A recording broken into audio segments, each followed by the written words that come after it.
Good afternoon, everybody.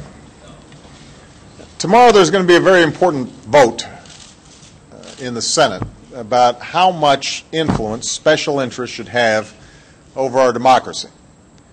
Because of the Supreme Court's decision earlier this year in the Citizens United case, big corporations, even foreign-controlled ones, are now allowed to spend unlimited amounts of money on American elections. They can buy millions of dollars worth of TV ads. And worst of all, they don't even have to reveal who's actually paying for the ads.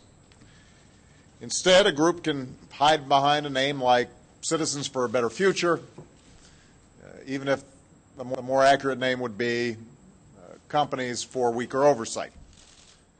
And these shadow groups are already forming and building war chests of tens of millions of dollars to influence the fall elections. Now imagine the power this will give special interests over politicians. Corporate lobbyists will be able to tell members of Congress if they don't vote the right way, they will face an onslaught of negative ads in their next campaign. And all too often, no one will actually know who's behind those ads. So the House has already passed a bipartisan bill that would change all this before the next election. The DISCLOSE Act would simply require corporate political advertisers to reveal who's funding their activities. So when special interests take to the airwaves, whoever is running and funding the ad would have to appear in the advertisement and claim responsibility for it, like a company's CEO or the organization's biggest contributor. And foreign-controlled corporations and entities would be restricted from spending money to influence American elections, just as they were in the past.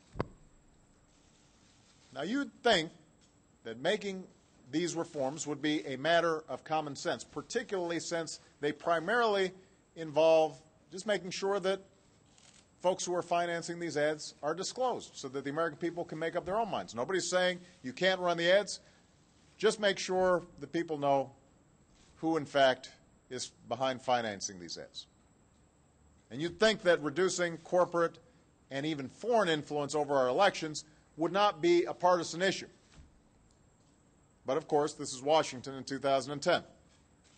And the Republican leadership in the Senate is once again using every tactic and every maneuver they can to prevent the DISCLOSE Act from even coming up for an up or down vote. Just like they did with unemployment insurance for Americans who'd lost their jobs in this recession. Just like they're doing by blocking tax credits and lending assistance for small business owners. On issue after issue, we are trying to move America forward, and they keep on trying to take us back. At a time of such challenge for America, we can't afford these political games. Millions of Americans are struggling to get by, and their voices shouldn't be drowned out by millions of dollars in secret special interest advertising. The American people's voices should be heard. A vote to oppose these reforms is nothing less than a vote to allow corporate and special interest takeovers of our elections. It is damaging to our democracy. It is precisely what led a Republican president named Theodore Roosevelt to tackle this issue a century ago. Back then, President Roosevelt warned of the dangers of limitless corporate spending in our political system. He actually called it one of the principal sources of corruption in our political affairs. And he proposed strict limits on corporate influence in elections. Not because he was opposed to them expressing their views in the halls of democracy, but he didn't want everybody else being drowned out. He said, every special interest is entitled to justice, but no one is entitled, not one is entitled to a vote in Congress or a voice on the bench or to representation in any public office, because he understood those weren't individual voters. These are amalgams of special interests. They have the right to hire their lobbyists. They have the right to put forward their view. They even have the right to advertise, but the least we should be able to do is know who they are. So on Tuesday, we face the sort of challenge that Teddy Roosevelt talked about over a century ago. We've got a similar opportunity to prevent special interests from gaining even more clout in Washington. This should not be a Democratic issue or a Republican issue.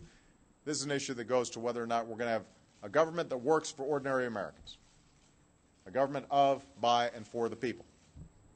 That's why these reforms are so important, and that's why I urge the Senate to pass the DISCLOSE Act. Thank you. The Afghanistan leaks, sir, do they endanger U.S. troops? What do you think about the witnesses documents leaked?